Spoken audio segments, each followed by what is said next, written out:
Türkmenistan Devlet Başkanı Serdar Berdimuhamedov'du. Serdar Berdimuhamedov, Orta Asya Devlet Başkanları 7. danışma toplantısına katılmak için gittiği Özbekistan'da Cumhurbaşkanı Şevket Mirziyoyev'le de görüştü. Görüşmede iki ülke ilişkileri ele alındı.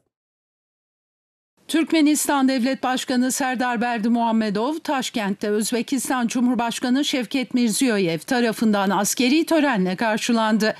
Ardından resmi görüşmeye geçen liderlerin gündeminde Türkmenistan-Özbekistan stratejik ortaklığının güçlendirilmesi, ticaret, enerji, ulaştırma ve sanayi alanlarında çok yönlü işbirliği vardı.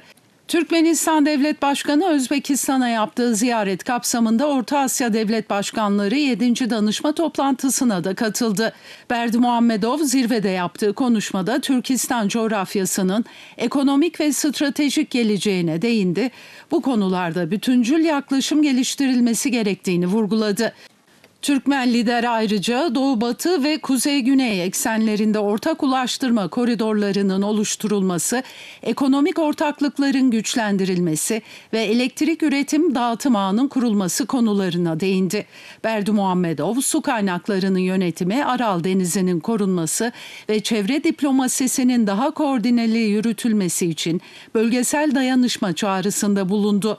Zirvede kabul edilen kararla bir sonraki toplantı Türkmenistan'da yapılacak. Yeni dönemde zirvenin Orta Asya ve Azerbaycan Devlet Başkanları İstişare Toplantısı adıyla düzenleneceği açıklandı.